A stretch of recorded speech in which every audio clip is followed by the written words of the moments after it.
implemented this vision throughout with the model that we've created for change, and then what the results have been. So first of all, why? So as you will have seen in the room today, we're all from the tourism sector. It's quite a representative audience I can see that we've got today. Tourism is a sector that has a majority of the workforce that is female. Our research before the pandemic showed that 54% of the tourism workforce was female. We've seen today lots of women with us, and it's very representative of what the sector is. However, it sounds good on paper for gender equality, right, and women's empowerment. However, once you start looking, as you go up the levels within the tourism sector, you can see why this was a priority of ours and still is as UNWTO. Only 40% of what at the management level in hospitality, only 40% of those roles are filled by women. And at the ministerial level in the public sector, 23% in 2019 were women. That means 75% of those roles were held by men. And once we get up to the higher echelons, only 8%, I think, yes, correct? 8% of board positions in the hospitality sector were filled by women in 2019. So this is why UNWTO, at a time of crisis for the sector, had a vision to ensure that the sector continued to put women's empowerment centre stage of our policy making. Because we knew that women, as Antonio Guterres said, the Secretary General of the United Nations, the pandemic had a woman's face. It did not affect us all equally, and in tourism that was true as well. Because women were concentrated in lower skilled, lower paid and more precarious employment, the impacts of the pandemic were felt hardest by them first. So now we'll move on to how UNWTO went about implementing this vision that we had. So our research also showed, who here is from the public sector? Do we have any representatives from government, local authorities, one or two hands, and some more at the back, don't be shy, do put your hands up. Very good. And the private sector, business representatives, who works for a business, owns your own business here today? Lovely, thank you. And are there any representatives of NGOs or associations? Great. So we've got representation from all three of these groups that we see on the stage. Now, our research at UNWTO has proved that to effect change for gender equality, to offer more opportunities for women's empowerment, then these three different parts of our sector need to work together, and the results are better when we work together than when we work alone. So, the Centre Stage project took this research, and we took in each of the countries where we piloted this project over the past 2 years. The government worked with us, as well as 10 tourism businesses and 4 NGOs, associations, women's associations or universities, to work together to implement this vision that I've just talked about. Now, the project, we're going to take you over to the other side of the world. The project was piloted in just 4 countries. This was Costa Rica, the Dominican Republic, Jordan, and Mexico. So all the results of what we've seen today was piloted here. But please, on behalf of the UNWTO, let me assure you, we have a commitment to work on gender equality and women's empowerment with all of our member states. And we're looking to scale up this project to all world regions, of course, including here in Asia and the Pacific.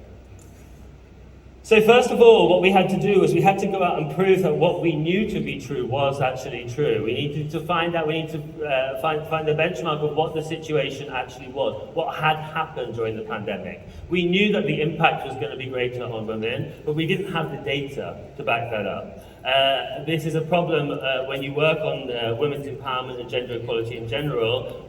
Data on women's employment across the world is very scarce. In tourism, the picture is even more bleak. There are very few countries reporting this data. So at the beginning of the project, we did a survey in the 4 countries to find out exactly what had the impact, the gendered impact, been of the pandemic on employment.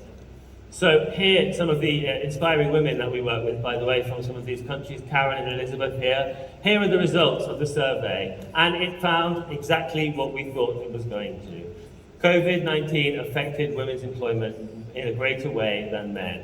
In all 4 of the countries that we surveyed, women were more likely to lose their job because of the pandemic.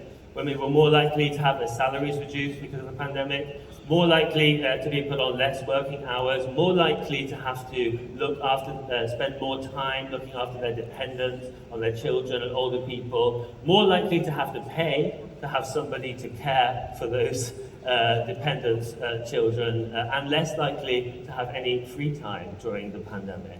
This was proved by our survey across all of the 4 countries, and since then, data has been coming in which backs this up across the world. So this was the beginning of the project. We then had this data. We knew what we were looking at. We knew how many people had lost their jobs. We knew how many different men and women. And then where do we go from here? So with the participating organizations, like I said, we created a model for change within the tourism sector, one that you can all buy into. We'll get to that towards the end of the presentation. That brings the public sector, the private sector, and the civil society together. So we worked with governments to create personalized action plans, 1-year action plans that would put women's empowerment at the center of their recovery plans in these 4 countries. Now we're going to watch a short video about Jordan, and if we can play the video now please, and some of what they were doing in Jordan, the Ministry of Tourism there.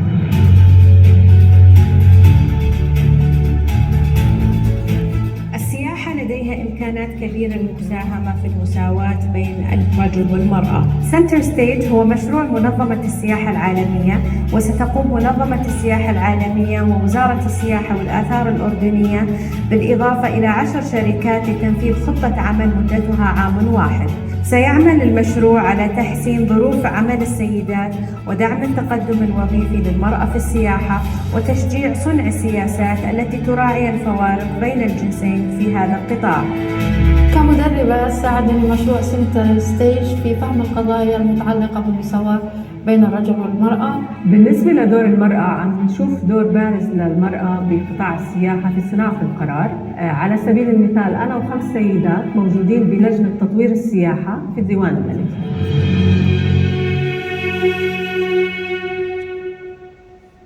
Thank you very much.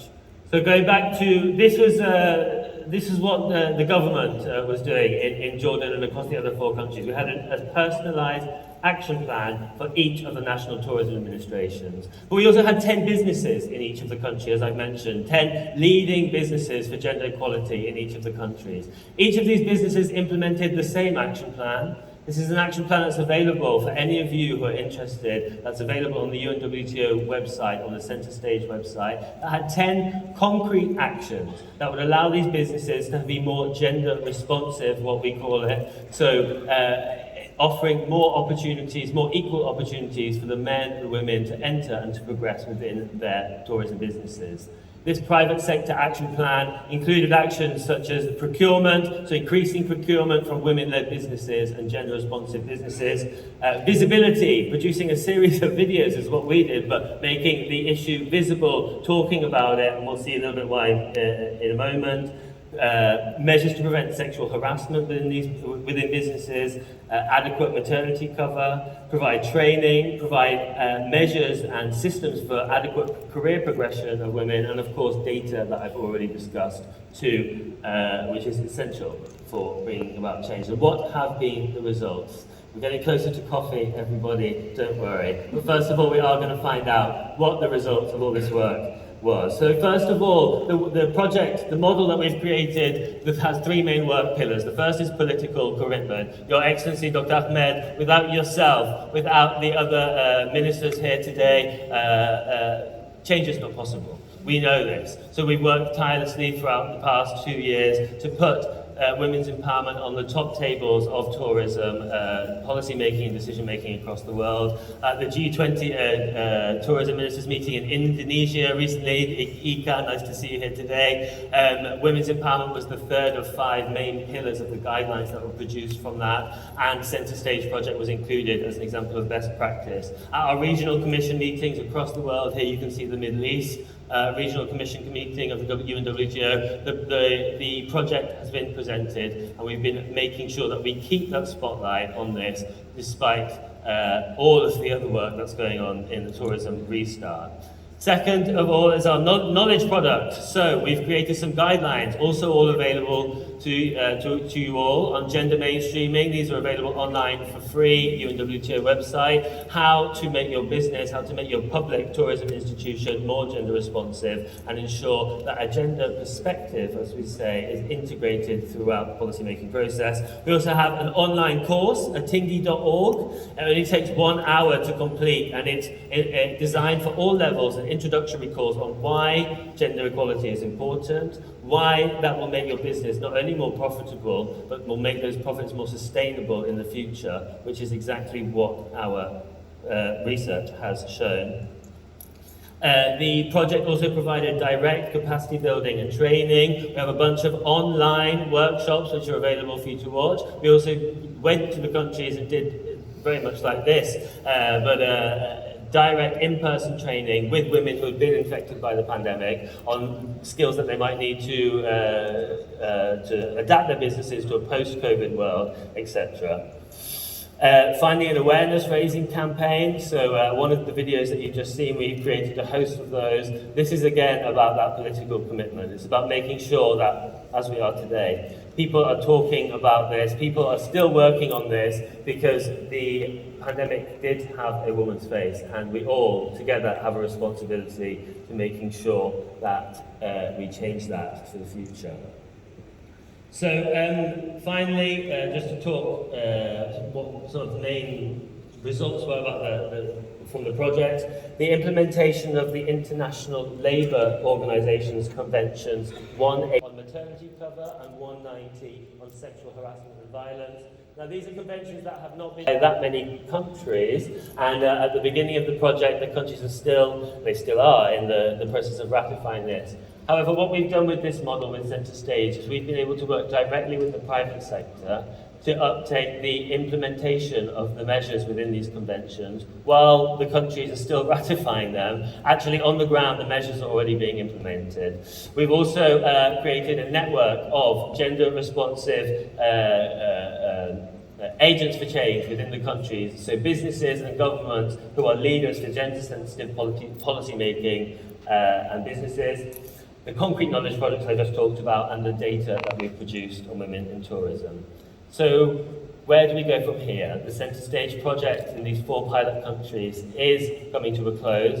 We're waiting now and what, as I've said, we believe, and we can see from the results, that we have. I will just give you some other results actually. For example, in Costa Rica, the 10 businesses that we're working with were all SMEs, and within those 10 small businesses, 150 women have received a promotion over the past year through the career progression schemes that we were talking about. In the Dominican Republic, the Ministry of Tourism produced data on women in tourism for the first time, literally going to the central bank, asking for the data, analysing it themselves, and from that, then they are able to produce more gender-sensitive policies.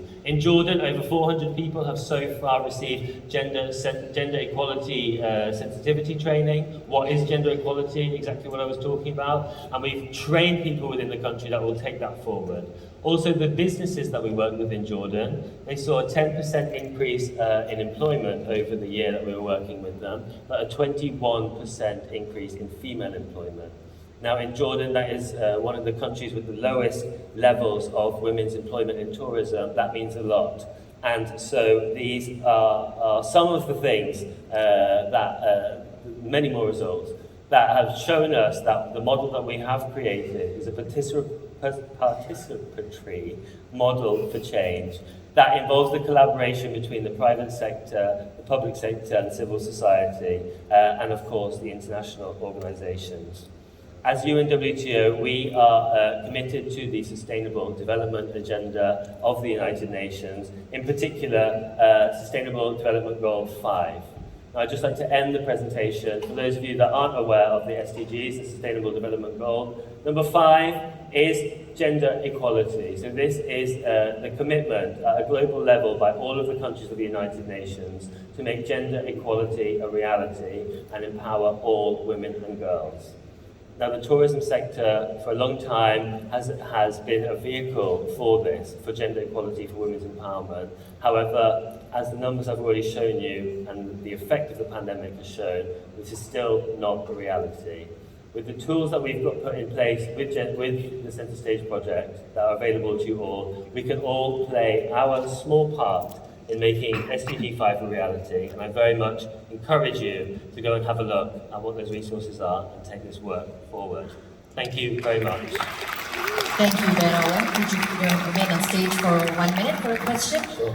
So, Ben, do you have any questions for Ben? I've been dying to do that all morning. So Ben, do you have any questions for him? Well, this Ben has a question for that Ben over there. What can we as in the people in this room, industry players and decision makers do for gender equality?